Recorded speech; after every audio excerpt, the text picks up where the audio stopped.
Então, vamos ver aqui.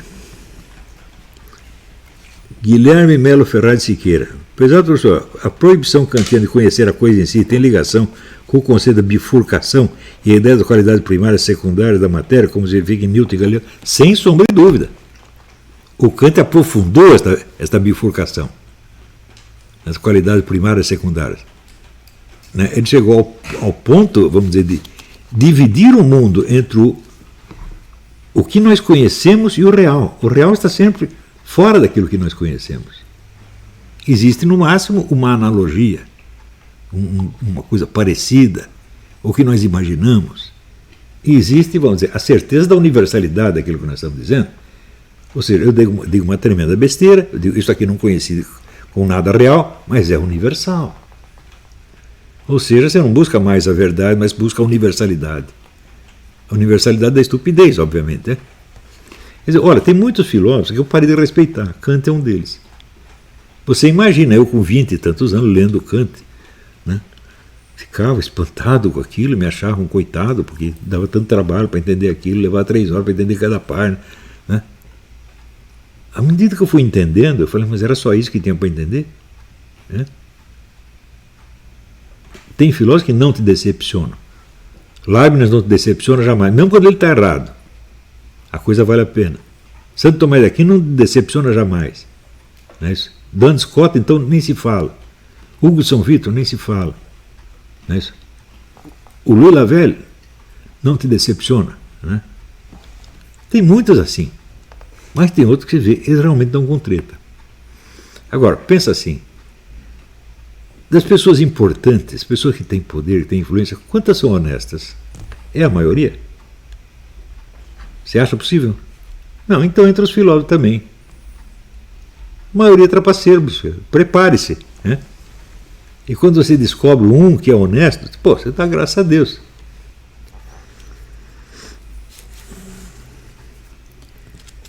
Gustavo Amaral de Moraes. Professor Lama, por que o ensino da medicina não é facilitado assim como o senhor faz com a filosofia? Não conhece nenhum professor médico que pretende quebrar a bolha dos médicos? Olha, bicho. Né? O falecido professor Carlos da Silva Lacais pensava isso aí. Então ele escreveu um livro de 1000 páginas, né? Doenças iatrogênicas, doenças criadas pela medicina. E ele era secretário da Saúde em São Paulo. E foi professor da faculdade da USP.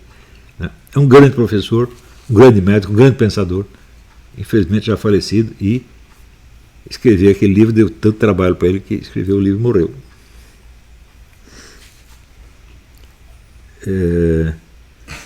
Rafael Badotti. No livro Arquipélago Gulag, o autor compara a tortura do regime soviético com a tortura ocorrendo na Inquisição. Essa seria a demonstração do que a Maria Elvira Baré fala no seu livro Imperiofobia e Lenda Negra, sem sombra de dúvida.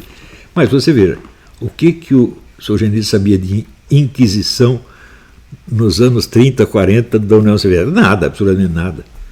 Você veja que o verdadeiro estudo da Inquisição começa justamente nos anos 40. No Ocidente. Então, pela primeira vez, alguns historiadores tiveram acesso aos autos dos processos inquisitoriais. Veja o cara escrevendo sobre Inquisição há 5 séculos. A primeira vez, vamos ler os processos. Bastou ler o processo e viu que você estava enganado em praticamente tudo. A primeira coisa, você descobriu que os inquisidores eram pessoas extremamente criteriosas, jamais acusar um inocente, jamais acusar um sujeito sem dar a ele todas as possibilidades de se explicar. Porque dizer, olha, não basta o sujeito ser. Tem até a expressão, existe a heresia material e a heresia formal. A heresia material é aquela que é uma heresia, mas o sujeito não teve intuito herético. Só se tiver intuito herético, bom, então é formalmente uma heresia. Se só teve heresia material, você explica para o cara e manda ele para casa consertar o negócio. Não acontece mais nada, tá certo? E heresia formal, você só pode condenar o sujeito se ele não desistir dela de jeito nenhum. Né? Bom, isso entre outras coisas. Né? Os famosos aparelhos de tortura da Inquisição jamais existiram. Isso foi um cara que escreveu em 1540 e pouco, um suíço, inventou tudo isto. E esse livro foi copiado durante séculos. Até hoje é copiado, até hoje aparece. Esqueci o nome do cara. Né? Mas tem um vídeo do professor Henry Kamen, é um historiador judeu, que escreveu um livro excelente sobre a Inquisição Espanhola. E eles, olha, quando nós fomos examinar os atos do processo, não tinha nada daquilo, era outro negócio completamente diferente. Mas, entre a ciência histórica profissional e a história que se passa, que se transmite nas escolinhas, nos livros populares, na mídia e no cinema, a distância é imensurável. Não é isso? Quer dizer, quando vão corrigir a versão popular? Eu acho que nunca. Não é isso? E o Solzhenitsyn, na União Soviética, naquela época, no máximo ele teve acesso à visão popular. Quer dizer, quantos livros profissionais sobre Inquisição ele leu? Nenhum. Se você pegar, por exemplo, o livro do nosso Alexandre Herculano sobre Inquisição, o livro está todo errado. É um clássico da língua portuguesa? É. Mas Alexandre Herculano nunca leu um processo inquisitorial. Então, como é que ele pode escrever a história de um tribunal sem ler os processos que passaram para ler? Eu não sei como é que ele fez. Pegou algum autor inglês, americano, copiou. O inglês americano chutou. O Nome da Rosa. Você tem que contar coisa como O Nome da Rosa. O Nome da Rosa é o livro mais absurdo que eu vi na minha vida. Porque os caras, diz que os caras estavam procurando a segunda parte da poética de Aristóteles, que diz proibia a comédia.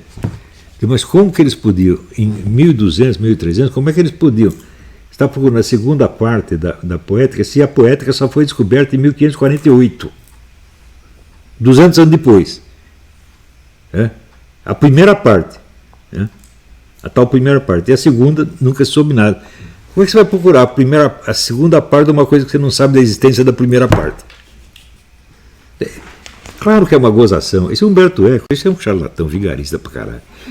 É tão vigarista que ele ensina você a fazer tese universitária enganando o professor, porra. O livro dele, Como se faz uma tese, é enganação pura. E ele ensina a fazer enganação. Quer dizer, ele não é tão desonesto assim, né? Ele é que nem o filme que viu outro dia, O Ladrão Honesto. É um filme com o Liam Neeson, O Ladrão Honesto. É o Humberto Eco. Bom, aqui, Eduardo Salles da Costa. Professor, como vai o projeto da Disputácio?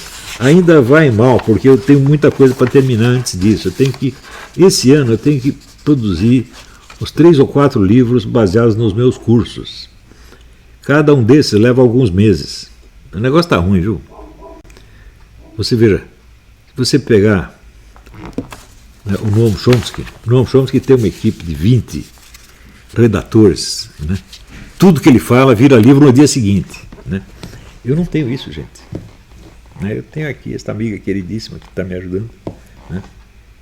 Que é a Mariana, e olha lá, não temos mais ninguém. O pessoal, às vezes, quando faz transcrição, as transcrições saem horríveis, não é por nada. Não. Eu agradeço que faça transcrição, lógico, pelo menos tem alguma, mas elas saem horríveis porque o pessoal não sabe assim, onde vai um ponto, onde vai uma vírgula, onde começa, onde termina a frase, né?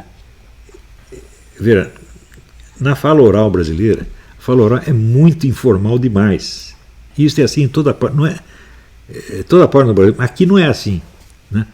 Aqui você, claro, encontra conversa informal, conversa de moleque, né? Se você vai em certos bairros onde o pessoal está lá cheirando coca, é assim. Mas a conversa normal aqui, se pega um Washington, dá para você transcrever a conversa com ponto e vírgula, tudo certinho. Mas a fala brasileira ela é muito informal demais. E quando você tenta ser formal, sai pedante, não sai normal. Veja, eu consegui escrever de uma maneira que chega a ser elegante sem ser pedante. Você não sabe o trabalho que isso me deu. Anos estudando e treinando. Eu consegui fazer isso. Mas eu não consigo fazer isso passando do oral para o escrito. Tem que pensar a coisa já escrita. É difícil, gente. A vida é dura mesmo. Tá bom? Então, por hoje é só. Não esqueça do meu curso, né? Ciência Política, Saber, Prever e Poder. Tá bom? Até lá, muito obrigado.